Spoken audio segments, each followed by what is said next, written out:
नमस्कार मंडळी, माझं नाव प्रमोद रानडे. आता पुढचा सेक्टर बघू आपण, हॉटेल सेक्टर. ओके, आता हॉटेल सेक्टरमध्ये सुद्धा 2026 आणि 25मध्ये कसला फरक पडलेला आहे profitability. Sami hotel 6 times profit झालेत. त्याच्यामध्ये अदर इन्कम आहे. त्या लोकांनी सामी हॉटेल्सने प्रचंड कंपन्यांची तालमेल बसवलेला आहे आणि 7-8 ग्रुपच्या कंपन्या हॉटेल्स हे लोक चालवतात, टेकओव्हर केलेले दिसतात. त्यामुळे प्रॉफिटॅबिलिटीची 571 कोटी कालच रिझल्ट्स आले. Okay, from 92 crore. आधी 3 वर्ष लॉस होता, पण Sami hotel is one of the dark horse looks like. तिचं ऑपरेटिंग कॅश फ्लो मी बघितला नाही. ऑपरेटिंग कॅश फ्लो तुम्ही बघा, मगच डिसाईड करा. सामी हॉटेल्सचा प्रॉफिटॅबिलिटी एका वर्षात 6 टाइम्स. द चॅलेट हॉटेल्स एका वर्षात 4.5 टाइम्स. ओके, त्याच्यानंतर ब्रिगेडचा पण शेअर खूप खाली आला आहे, 62 किंवा 56ला असेल. एका वर्षात प्रॉफिटॅबिलिटी 2.72 टाइम्स. बँगलोरची कंपनी आहे. लेमन ट्री 20% प्रॉफिट ग्रोथ झालं आहे. 243 करोडपासून ते 288 करोड. हा शेअर घेण्यासारखंच नाही 110ला. Okay, looking very cheap compare to what profitability they are reporting आणि borrowing what they have. Indian hotels तर काय एव्हरग्रीन शेअर आहे. सगळ्यात जास्त प्रॉफिटॅबिलिटी इंडियन हॉटेलची आहे, 2200 कोटी फ्रॉम 2000 कोटी. ओके, आणि याचा प्रॉफिटॅबिलिटी 10% वाढले फक्त, पण शेअरसुद्धा पडलेला जातं. मी 650 वगैरे असेल कपॅसिटी, त्याची 900 रुपये आहे. आणि पण आता काय झालं आहे, यावेळेला प्रॉब्लेम असा झाला आहे की मार्च क्वार्टर संपला. आता ह्याच्या पुढच्या क्वार्टरमध्ये रिझल्ट सोसोच असतात त्या सगळ्या कंपन्यांचे. त्यामुळे इंडियन हॉटेलचे पण रिझल्ट सोसोच असणार आहेत जून क्वार्टरचे. त्याच्यामुळे इंडियन हॉटेल आणि गुजरात हॉटेलपेक्षा okay, you can think of buying Brigade hotel और लेमन ट्री और सामी. ओके, कारण यांचे already ratios are very high. त्यामुळे जरी हे क्वार्टर चांगला नसला, कमिंग क्वार्टर जून क्वार्टर आणि सप्टेंबर क्वार्टर, कारण ही पण cyclical industry. Okay, December quarter आणि मार्च क्वार्टर उत्तम असतात. त्यात मार्च क्वार्टर या काही कंपन्यांचा चांगला झाला नाही, लाईक इंडियन हॉटेल आणि गुजरात हॉटेलचा चांगला नाही झाला. Okay, December was okay. आणि सामी आणि या लोकांचा लेमन ट्री आणि चॅलेटचा Q4 वॉज गुड. त्यामुळे हे शेअर तुम्ही टेक्निकल बघून घेऊ शकता. प्रॉफिटॅबिलिटी बघा किती जबरदस्त वाढले. हॉटेलमध्ये लोक वेड्यासारखे राहायला जातात. लेमन ट्री 141 ते 244 या टू 288. इंडियन हॉटेलचं 1000 कोटी ते 2200 कोटी. गुजरात हॉटेलचं 4 कोटी ते 5.66. हे सिंगल हॉटेल आहे बरोड्याला, वेलकम ग्रुप हॉटेल. आणि अजून एक बनारस हॉटेल ते टाटा ग्रुपचं हॉटेल आहे. ओके, 23 कोटीहून 43 कोटी झालं आहे. ओके, त्याचा पण शेअर महाग आहे. तुम्ही 1200 रुपयाला शेअर असेल. You can think of going to Banaras once and stay in Taj Ganges. ते बनारस हॉटेल्सचं हॉटेल आहे. ओके, आणि मुंबईचं कामत हॉटेल, ह्याची प्रॉफिटॅबिलिटी कमी झाली. ओके, 313 करोड होती. मे बी अदर आयटम असणार त्याच्यामुळे एक्स्ट्रॉर्डनरी इन्कम. आणि यावेळेला पण गेल्या वर्षीपेक्षा कमी झालं आहे. Okay, 39 crore versus 47 crore. So this is about hotel sector. त्यानंतर अजून इम्पॉर्टंट सेक्टर कुठला आहे तर हॉस्पिटल सेक्टर. फार्मा आणि hospitals they go hand in hand. Yeah, आणि hospitals are like hotels only nowadays. They are all like 4 star 3 star hotels only. Yeah, तर त्याच्यामध्ये सगळ्यात मॅक्सिमम प्रॉफिटॅबिलिटी कोणाची वाढली तर डॉक्टर अग्रवाल हेल्थ केअर, नंतर फॉर्टिस मेदांता दिल्ली, नंतर doctor Agarwal eye speciality hospital आहे. Okay, which is separate one. त्याची पण प्रॉफिटॅबिलिटी 1.27 टाइम्स झाली एका वर्षामध्ये, म्हणजे 27% वाढले. Apollo hospital 24%, global health 15%, rainbow children 2%, आणि ॲस्टरडीएम गेल्या वर्षी एक्स्ट्रॉर्डनरी आयटम होता. त्यामुळे ॲस्टरडीएम हैदराबादची कंपनी आहे. You can just leave it right now. Narayana Hrudayalaya याची प्रॉफिटॅबिलिटी मात्र कमी झाली आहे एका वर्षामध्ये, फक्त 2% वाढलेली आहे. May be they're also in expansion mode. त्याच्यामुळे काही रूम्स बंद असतील त्यांच्या मॉडर्नायझेशनमुळे. तर नारायण हृदयालय या सगळ्यामध्ये मला बेस्ट वाटतो. ऑलरेडी तो दुप्पट झालेला आहे. ओके, 900,000 पासून मी ट्रॅक करतो. ऑलरेडी 1800-2000 झालेला आहे. तर you can look at Agarwal hospital किंवा अग्रवाल हेल्थ केअर. ओके, याचं टेक्निकल बघा आणि याच्यामध्ये ग्रोथच होणार आहे. There is no doubt. Everybody is showing just like hotels असतं की नाही, एवढ्या रूम वाढल्या, एवढ्या ॲव्हरेज रूम रेंट वाढलं, तसंच हे लोक ॲव्हरेज एवढे बेड होते आता एवढे होणार आहे. म्हणजे 2030पर्यंत दुप्पट बेड्स होणार आहेत त्या सगळ्या हॉस्पिटलचे. 15% CIRने त्यांनी प्रोजेक्टच केलेला आहे. ऑब्वियसली कोणी बिझनेस लॉसमध्ये करत नाही. त्यामुळे सगळे बेड्स 15% प्रॉफिटवरच चालणार. ओके, त्याच्यामध्ये तुम्हाला जर एक बेड घ्यावा लागला अनफॉर्च्युनेटली, तर तुमचं काहीतरी बिल, हॉस्पिटलचं बिल या तुमच्या इन्व्हेस्टमेंटमधून निघू शकतं.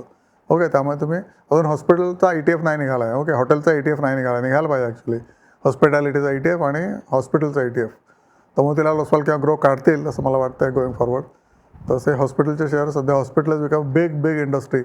आधी आपल्याला हॉस्पिटल शहरामध्ये एक असायचं मोठं हॉस्पिटल. आता शहरामध्ये 10 मोठे हॉस्पिटल्स आहेत तरी पुरत नाही आहेत. ओके, बेड मिळत नाही आहे, रूम मिळत नाही. Everybody wants private room, right. कारण इन्शुरन्स असतो. हे इन्शुरन्स हॉस्पिटल फार्मा हे सगळी साखळी असते. सगळ्यात safe sector housing finance HFC. त्यात कॅन्फिनो मला सगळ्यात चांगला दिसतोय. प्रॉफिटेबिलिटी पण वाढली आहे. शेअर पण 900वरून 800ला आलेला आहे. मध्ये 700 पण आला होता, 725 वगैरे एका वर्षापूर्वी. पण ठीक आहे, दॅट्स ऑल. 800ला सुद्धा शेअर चांगला आहे, कारण याची प्रॉफिटेबिलिटी Q&Q वाढतच असते. LIC हाऊसिंग फायनान्स विचारायलाच नको. देशाची हाऊसिंग फायनान्स कंपनी आहे. Repco finance normally ignore company आहे. जेव्हा बुल मार्केट सुरू होतं तेव्हा हा शेअर मे बी 50% तुम्हाला देऊ शकतो प्रॉफिटेबिलिटी. आत्ता 400 रुपयाला मिळत असेल किंवा मे बी 350ला आला असेल. LIC हाऊसिंग पण सरकारी कंपनी आहे. ग्रोथ शून्य आहे याच्यामध्ये, त्यामुळे या शेअरला कोणी विचारत नाही. आत्ता सध्या 140 किंवा 145ला आहे. ग्रोथला डिमांड का असते? कारण प्रॉफिटेबिलिटीची गॅरंटी असते दरवर्षी 10% ते 15%. तर LICमध्ये तशी काही गॅरंटी नाही, त्यामुळे तो शेअर 200वरून 140ला पडलेला शेअर आहे. ओके. आणि सारखे त्यांचे इम्पेअरमेंट येत असतात. गेल्या वर्षीची इम्पेअरमेंट 50 कोटी सडनली येतात, 50 कोटी राईट ऑफ. त्यामुळे हे मार्केटला आवडत नाही, त्यामुळे हा शेअर त्यांनी पाडलेला आहे. LIC housing finance. पण असेच शेअर घ्यायचे असतात. कोणाला माहिती, गोईंग फॉरवर्ड ते राईट बॅक पण करतात. राईट बॅक केलं की शेअर 50 रुपये शेअर तो वाढेल. पण तो रिस्की असतो. ओके. त्यामुळे Repco home, GIC housing, okay, हे शेअर्स आणि कॅन्फिन होम्स हे सगळं all HFC shares are safe to buy. LIC housing finance तर 490ला पण येऊन गेला. ओके, महिन्यापूर्वी जेव्हा मार्केट लो होतं तेव्हा. आता 550 असेल. Peak can be 750 or 800 rupees. आता माहीत नाही कधी जाईल, but you will get at least 100 rupees from current rate. Okay. Same thing about Canfin homes. Gas सेक्टरकडे आपण बघू नकोया, कारण गॅस सेक्टरला काही चांगले दिवस नव्हते. प्रॉफिटेबिलिटी सगळ्यांचीच कमी झालेली आहे because of global factors. Footwear इंडस्ट्रीला सुद्धा चांगले दिवस नव्हते, सगळ्यांचीच प्रॉफिटेबिलिटी खाली आलं आहे. ओके. आणि कॅम्पस ॲक्टिव्हवेअरने सगळ्यांचे मार्केट शेअर खाल्लेलं आहे. ओके. मिर्झा इंटरनॅशनल, बाटाचा पण शेअर इतका पडला की 600 रुपयावरून 500 रुपयावर येऊ शकतो तो शेअर, किंवा 400ला पण येऊ शकतो from 1200 rupees. Okay. That is बाटाचं काय खरं नाही ॲक्च्युली. रिलॅक्सो पण ऑल्सो सेम थिंग. सडनली त्यांची प्रॉफिटेबिलिटी इतकी कमी झाली की यावर्षी फक्त 5% प्रॉफिटेबिलिटी रिलॅक्सो फुटवेअरची वाढलेली दिसते. इथे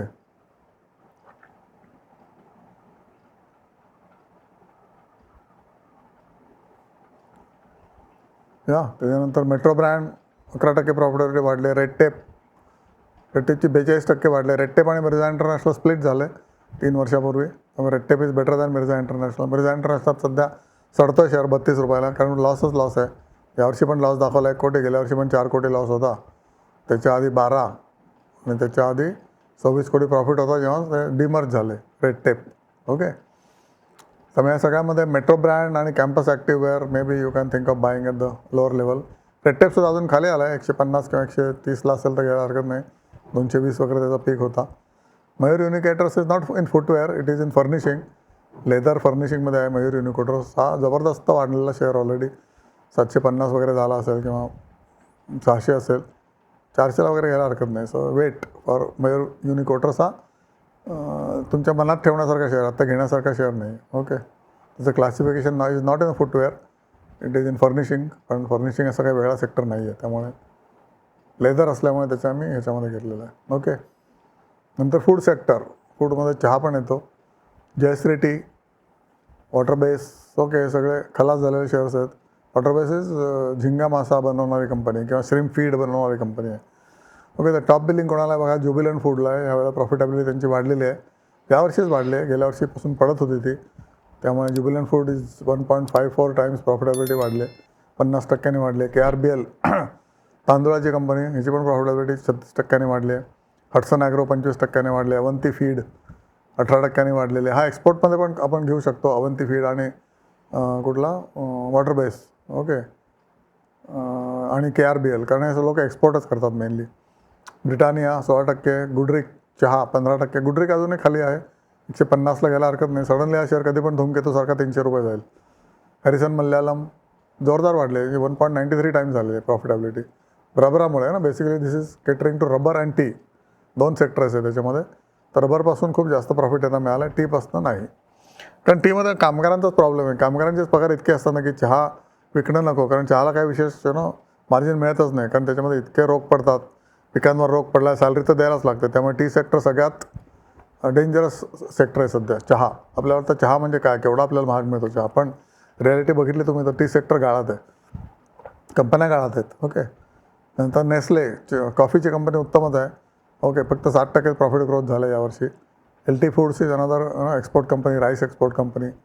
ची पण प्रॉफिटेबिलिटी इराण युद्धामुळे विशेष वाढली नाही, 2%च वाढली आहे. बेक्टर फूड केक बनवणारी कंपनी, यावर्षी जरा म्युटेड परफॉर्मन्स आहे बेक्टर फूडचा. पण Bector food is one of the company which is growing like anything. पण तसं फ्लॅटिश ग्रोथ दिसते, there is no growth, flattish performance आहे. ओके, सो ज्युबिलंट फूडकडे बघा तुम्ही. आणि ऑब्वियसली गुडरिक. ओके, पण गुडरिक मटका शेअर आहे, त्यामुळे जिथे रिस्क जास्त आहे ना तिथे रिटर्न पण जास्त असतो, पण रिस्क पण जास्त असते. So you have to decide तुमची रिस्क ॲबिलिटी किती आहे आणि तुमचं रिटर्न तुम्ही 2 वर्ष थांबू शकाल की नाही. Okay, then next is FMCG. Not much. Tata global आणि अल्ट्रामरीन पिगमेंटने चांगलं केलेलं आहे. आणि बजाज कंझ्युमरने सडनली हा शेअर वरती गेला बघा, 300 रुपयावरनं 550 शेअर गेला बजाज कंझ्युमर. बेसिकली ही कंपनी ऑइल बनवते, बदाम ऑइल बनवते. आणि ज्यांनी पेशन्स दाखवला त्यांना तुफानी प्रॉफिट झालेला आहे. ओके, हा शेअर 500वरनं 350 गेला, 2 वर्ष होता, 300 पण गेला, 250 पण गेला, पण गेल्या वर्षभरात परत 550 झालेला आहे. मग patience is the key in the market. Okay, मार्केटमध्ये भरपूर किल्ले आहेत, त्याच्यापैकी सगळ्यात उत्तम जी किल्ली आहे ती पेशन्स. तुम्ही शेअर कुठलाही घ्या, वाट बघा 5 वर्ष, तुम्हाला त्यात नॉर्मली प्रॉफिट मिळेलच. ओके, 20% असे काय भणंग लागतात. ओके, 10% ते 20%, पण that is because of your wrong judgement. पण पेशन्स दाखवला तर सगळ्याच कंपन्यांना तुम्हाला प्रॉफिट मिळतो. ओके, किती भंगार रिझल्ट यावर्षी आले तरी त्या कंपनीचा DNA चांगला असला तर तुम्हाला प्रॉफिट मिळतो, फक्त 2 वर्षांनी मिळतो. त्याचं एक एक्झाम्पल आहे Bajaj consumer. Same thing right now it is true for Emami. Okay, इमामीचा पण शेअर आत्ता 400 रुपयावर आला आहे, कारण प्रॉफिटेबिलिटी थोडी कमी आली म्हणून इमामी. तर इमामी 400ला तुम्ही घेतला तर तुम्हाला 600ला विकायला मिळेल, पण 2 वर्ष थांबायला लागेल. So treat this is FD. Why not? 2 वर्षाची FD म्हणून इमामीमध्ये पैसे घालू शकता तुम्ही, किंवा 3 वर्षाची FD ॲट द मोस्ट. 400वरनं 650 जायला शेअर. आता कलकत्त्याला तर काय विचारायलाच नको. ममता तिथे गेल्यानंतर, ममता बानू गेल्यानंतर आता तुफानी तिथे इंडस्ट्रीज वाढणार आहेत आणि सगळ्यांनाच त्याचा फायदा होणार आहे. सरकारला होणार आहे, टॅक्सेस जास्त येतील, एम्प्लॉयमेंट जास्त होईल आणि कंपन्यांना प्रॉफिट पण जास्त होईल. आता मी तुम्हाला जे सांगतो आहे की 15% CAGRने प्रॉफिटेबिलिटी कंपन्यांची वाढली का? कारण आम्ही जास्त खर्च करतो आहे, आम्ही त्यांना प्रॉफिट देतो आहे. त्यामुळे त्यांचे प्रॉफिट म्हटलं तुम्हाला स्वतःकडला भाग काढायचा असेल तर तुम्ही शेअर त्यांचा घ्यायला पाहिजे, तरच तुम्हाला त्याचा भाग मिळणार ना. म्हणजे इन टर्म्स ऑफ डिव्हिडंड मिळेल, नाही तर in terms of capital appreciation मिळेल. ओके, नाही तर इन टर्म्स ऑफ 10 इयर्स तुम्हाला 10पट त्याची व्हॅल्यू मिळेल. ओके, काही होऊ शकतं. डिव्हिडंड तर मिळेल if that is dividend paying company if you buy. Okay, मग 3% तुम्हाला जर डिव्हिडंड मिळालं किंवा 2% मिळालं तर मार्केटमध्ये तुम्ही FDमध्ये किती ठेवता? 60%. ओके, त्याचं कॅपिटल ॲप्रिसिएशन 0, कॅपिटल प्रोडक्शन मात्र आहे. शेअर मार्केटमध्ये कॅपिटल प्रोडक्शन काहीच नाही. ओके, पण ग्रोथ पोटेन्शियल खूप जास्त आहे, त्यासाठी 3 वर्ष थांबायला लागतं. हा फरक आहे. हा फरक ज्यांनी हेरला ना की मला थांबायला वेळ आहे, काही प्रॉब्लेम नाही आणि मी चांगली कंपनी घेणार आणि पडलेल्या भावात घेणार. त्याच्यापैकी एक इमामी ही कंपनी आहे. Emami is in basically makeup company. Various screens काय काय बनवत नाही कंपनी. इमामी सगळं बनवतं जे बायकांना आणि पुरुषांना लागतं. तुम्ही त्याचा ॲन्युअल रिपोर्ट बघा, म्हणजे तुम्हाला कळेल की हे जवळजवळ 70-80 प्रॉडक्ट बनवते इमामी कंपनी. ही जी खपतात. ओके, सिरियल आता हजारो सिरियल्स चालू आहे, OTT चालू आहे, TV सिरियल्स चालू आहेत, सगळ्यांनाच मेकअप साहित्य लागतं. लग्न होतात, हजारो करोडो लग्न होतात, सगळ्यांनाच मेकअप साहित्य लागतं. त्याचे Emami is one of the companies which is making huge money. Okay, profitability जबरदस्त आहे त्यांची. 15 ते 17% मार्जिनवर काम करतात. आता यावर्षी प्रॉफिटेबिलिटी कमी झाली आहे, सो वॉट. ओके, प्रत्येकाचे दिवस येतातच ना, तर इमामीचे पण दिवस येतील. आत्ता बॅड आहेत. 2 वर्षापूर्वीचा शेअर्स मी 700ला विकलेला आहे, आता 400ला आहे, तर मी घेणार आहे. ओके, तुम्ही तुमच्या रिस्क कॅपॅसिटी ओळखून घ्या. ओके, उगीच मी सांगतो म्हणून घेऊ नका. तर अशी तुम्ही बजाज कंझ्युमरची स्टोरी सांगितली आणि बरोबर उलटी तुम्हाला मी इमामीची स्टोरी सांगितली. Okay, same thing about Jyoti laboratories. Jyoti laboratories पण इतका पाडला आहे, 450वरनं आता 220ला आलेला आहे. ज्योती लॅबोरेटरीजचे कोणी घेत नाही का? हिंदुस्तान लिव्हरची कॉम्पिटिशन आहे ही कंपनी, FMCG कंपनी आहे. ही उजाला ब्रँडचे निर्माती आहे. ओके, उजाला आणि बरेच म्हणजे डिटर्जंट बनवते, नंतर काय मार्गो सोप बनवते, सेव्हरल प्रोडक्ट्स आहे. याची काय मच्छराची ती अगरबत्ती बनवते. तर ज्योती लॅबोरेटरीजचं तुम्ही रिझल्ट बघा. इमामी आणि Jyothy laboratories go hand in hand. दोन्ही ऑनेस्ट कंपन्या आहेत, जोरदार ऑनेस्ट कंपन्या आहेत, शेअर होल्डर फ्रेंडली कंपन्या आहेत. ओके, आणि लो आहेत. अजून काय पाहिजे तुम्हाला? आणि 2 वर्षाची 3 वर्षाची वाट बघायची तयारी पाहिजे. Okay, so that is about the story of FMCG. याच्यामध्ये हिंदुस्तान लिव्हर, युनिलिव्हर मी घेतला नाही आहे, कारण Hindustan lever has grown too big to manage. त्याची प्रॉफिटेबिलिटी काय विशेष वाढत नाही. It is MNC company no doubt, पण प्रॉफिटेबिलिटीची ग्रोथ कमी आहे आणि त्याच्या मार्केट शेअर छोट्या कंपन्या घेतात. No doubt it will turn around, पण ते कधी माहीत नाही. ओके, नंतर फायनान्स सेक्टर हा नेहमीच फायद्याचा राहिला आहे. ह्याच्यामध्ये बघा मॅक्सिमम ग्रीनवाले फायनान्समध्ये आहेत. ओके, JM फायनान्स, हॅगल प्रीपेड, हुडको, PTC finance, tourism finance, Bajaj finance, सगळ्यांचा प्रॉफिटेबिलिटी 16% ते 98% एका वर्षात वाढलेलं आहे. ओके, त्याच्या खाली गेलं तर SBI cards, L&T finance, Bajaj Finserv 12%, नंतर PFC म्हणजे power finance corporation, Sundaram finance, Shriram finance आणि REC सगळ्यांची प्रॉफिटेबिलिटी 4 ते 10% वाढलेली आहे एका वर्षामध्ये. आणि PTC फायनान्सची तर 3 वर्षात 12 टाइम्स झालेली आहे. ओके, अनबिलिव्हेबल राईट, पण that is what is a fact. आणि RECची पण तसेच झालं. इथे काहीतरी मिस्टेक दिसते मला. 3 वर्षे प्रॉफिटेबिलिटी फक्त 50%च वाढलेली दिसते. या आणि फायनान्समध्ये जबरदस्त डिव्हिडंड पण मिळत असतं तुम्हाला. So this about finance sector. जर फर्टिलायझर सेक्टर बघूया तर फर्टिलायझरमध्ये सध्या कॉर्फर म्हणजे कॉर्नमेंटल फर्टिलायझर हा खाली आला आहे सध्या. 1800 रुपयाला आलेला आहे. घ्यायला हरकत नाही आहे, कारण पडला का तर प्रॉफिटेबिलिटी कमी झाली म्हणून पडला आहे. Simple answer. JSFC 14% प्रॉफिटेबिलिटी वाढले. हा पण शेअर 140ला लो येऊन आता 165ला असेल. घ्यायला हरकत नाही, कारण याची कॅप्रोलॅक्टम जेव्हा वरती जाईल. ओके, याचे 2 प्रोडक्ट आहेत. फर्टिलायझर मार्जिन 3-4%, कॅप्रोलॅक्टमचं मार्जिन 8 ते 10% ते 15%. कारण जेव्हा कॅप्रोलॅक्टमची सायकल चांगली होईल, which will happen in next 1 year or 2 years, तेव्हा शेअर परत 220-250 पर्यंत जातो. JNFC same thing. JNFCची पण 2 प्रोडक्ट आहेत, एक फर्टिलायझर आणि दुसरं TDI. ओके, TDIचे जेव्हा प्राइसेस वरती जातील, TDIची पण सायकल असते. ओके, त्या 2 वर्षी याची प्रॉफिटेबिलिटी जबरदस्त, नंतर परत खाली, कारण फर्टिलायझरची प्रॉफिट फक्त 3%. ओके, RCFला दुसरं काय नाही, फक्त फर्टिलायझर विकतात. हे रिअल इस्टेट जोरदार आहे त्यांची, पण माहीत नाही ते कधी विकणार. पारादीप फॉस्फेट्स आणि MCL म्हणजे मँगलोर केमिकल विकत घेतली, अक्वायर केली 1 वर्षापूर्वी. ही पण कंपनी 120 रुपयाला घेण्यासारखी आहे. प्रॉफिटेबिलिटी जबरदस्त वाढले, 1.8 टाइम्स झाले.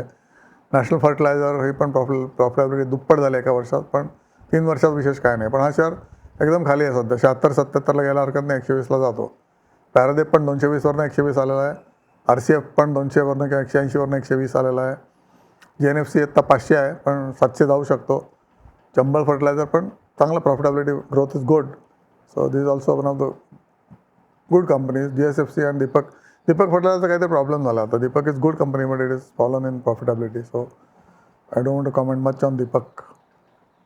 ज्या कंपन्यांना डॉलरहून बेनिफिट मिळतो ते सगळ्यांना मी एक्सपोर्टमध्ये टाकलेले आहेत. ओके, कारण त्यांना काही न करता डॉलरचा फायदा मिळतो आहे. डॉलर होता 81 2 वर्षापूर्वी, आता होता किती एका वर्षापूर्वी 92 किंवा 91 होता, आता किती 97. काही न करता यांना 7 रुपये एक्स्ट्रा मिळत आहेत, किंवा एक कमी पैशामध्ये तेव्हा त्यांचा माल जातो आहे, कॉस्ट कमी होते आणि सेल प्राईस वाढलेली ऑटोमॅटिकली वाढली आहे. ओके, त्यामुळे एक्सपोर्ट कंपन्यांना चांदीचे दिवस आहेत सध्या. त्याच्यामध्येच मग काही IT कंपन्या पण आहेत, like Persistent, CCL product, tech Mahindra, Chamanlal Sethia, KRBL, नंतर Oracle, Infosys, Sonata, LTI. Okay, आता मिक्स झाले सगळे. हे सगळ्यांना डॉलर रेव्हेन्यू आहे, त्याच्यामुळे त्याच्यामध्ये मी एक्सपोर्ट्समध्ये टाकलेत. त्यामुळे बिर्ला सॉफ्ट ही त्याच्यात बेस्ट कंपनी आहे, ज्याचं प्रॉफिटेबिलिटी विशेष वाढली नाही आहे. ओन्ली सेम झालेली आहे एका वर्षामध्ये, पण 3 वर्षामध्ये 56% वाढलेली आहे. बिर्ला सॉफ्ट सगळ्यात स्वस्त शेअर आहे सध्या. आणि प्रॉफिटेबिलिटी ठीक आहे, 518 कोटी आता यावर्षी, गेल्या वर्षी होते 517. ओके, ते सगळे डॉलर बेनिफिशियरी आहेत. त्याच्यापैकी बेस्ट कंपनी म्हणजे may be Sonata is still at low, 260 रुपयाला वगैरे. ओके, आणि बाकी सगळ्या कंपन्या because their future is grim, त्याच्यामुळे खाली आहे त्यांचं. तर you have to take it at your own risk. या Triveni turbine is already gone up to 750 or 800. ही पण पॉवर सेक्टरमध्ये ही कंपनी त्रिवेणी टर्बाइन गिव्ज छोटा टर्बाईन जे 50 मेगावॉटपर्यंत असतात ना पॉवर प्लांट, त्यांची टर्बाईन बनवते ही कंपनी. त्यांचं GE कोलॅबोरेशन आहे, त्यामुळे एकदम माल क्वालिटी एकदम फिनॉमिनल असते यांची. So that is what is the export sector. Okay, KRBL is तांदूळाची कंपनी आहे. तांदूळ एक्सपोर्ट करते UAEला किंवा अमेरिकेला. तर इराण वॉरमुळे या सगळ्यांचे एक्सपोर्ट इम्पॅक्ट झालेत, पण त्याच्यामुळे इम्पॅक्ट झाले असले export in terms of volume, तरी डॉलरमुळे ते सगळे मेकअप होतात.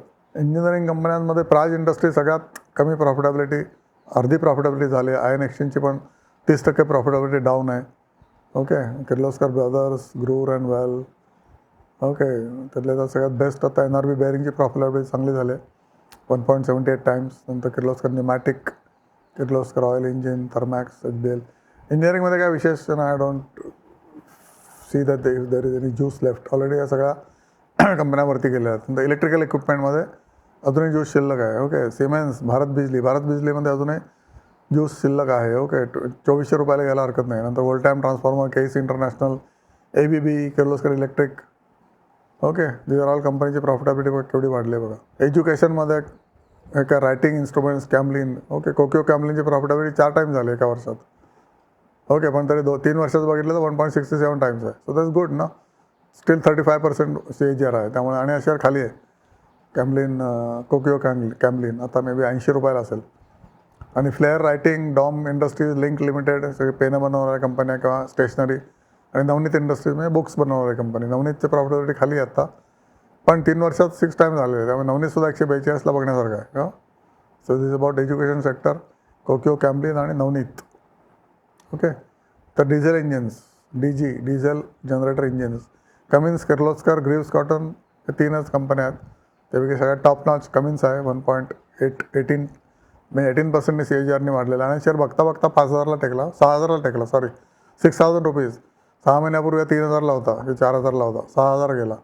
Y? Because supply and demand. अजूनही कमिन्सचं फ्युचर उत्तम असल्यामुळे हा शेअर 6,000ला टेकवला आहे. ज्यांना इंटरनल बातम्या माहिती आहेत त्या लोकांनी. ऑब्वियसली त्याच्यामध्ये FIs पण आहेत आणि DIs पण आहेत आणि पब्लिक पण आहे. काही काही लोकांना पब्लिकला पण इंटरनल माहिती असते, इंटरनल नॉलेज असतं. डिफेन्समध्ये फक्त BELने 12% प्रॉफिट चांगला मिळवला आहे. ओके, मिधानी आणि भारत फॉरेनने पण प्रॉफिटेबिलिटी वाढवली आहे. पण उरलेल्या कंपन्यांनी काय विशेष नाही प्रॉफिटेबिलिटी. पारस डिफेन्सचं तर काय माहीत नाही काय झालं, suddenly it is gone down. Maybe त्याचे अजून रिझल्ट टाकले नाहीत त्यामुळे असं दिसतंय. Bharat dynamics results are bad. Cochin shipyard results are okay. HAL फक्त 9% प्रॉफिट ग्रोथ आहे. एवढा टॉम करतो शेअर, पण profit growth is not much. Bharat फोर्सचे रिझल्ट चांगले आलेत, 20% वरती गेलेला शेअर. तर दिस इज अबाउट डिफेन्स. तर आपण अजून काही सेक्टर बघितले. ओके, त्याच्यापैकी डिफेन्सचा सेक्टर प्रॉमिसिंग दिसतो आहे going forward. Okay, education sector पण इंडियामध्ये प्रॉमिसिंग आहे की ज्याच्यामध्ये काही जे लोवाले शेअर्स आहेत, ज्यांनी आत्ता लो लावलेले आहे, अजूनही लोच आहेत आणि त्या टिपिकली कोविड लोच्या जवळपास आहेत, ते शेअर घ्यायला हरकत नाहीत. ओके, तसा अभ्यास करायचा असतो सेक्टर वाईज आणि इंडिव्हिज्युअल शेअर वाईज दोन्ही. मी तुम्हाला सांगतो आहे सेक्टरचं फ्युचर कसं आहे आणि इंडिव्हिज्युअल शेअरचं फ्युचर कसं आहे. ओके, हा जर तुम्हाला चॅनल आवडला असेल तर लाईक करा, सबस्क्राईब करा, पुढे पाठवा आणि पुण्य कमवा. ओके, याच्यामध्ये 2026 आणि 25चा एवढा डिटेल अभ्यास तुम्हाला कुठल्याच चॅनलने दिला नसेल. एवढं डिटेल अभ्यास कुणीही केला नसेल जे मी तुमच्यापुढे ठेवतो आहे आणि फ्री ठेवतो आहे. तर तुम्ही त्याच्याकडे लक्ष द्या.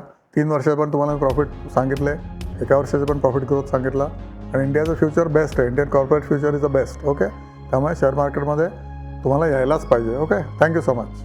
God bless you.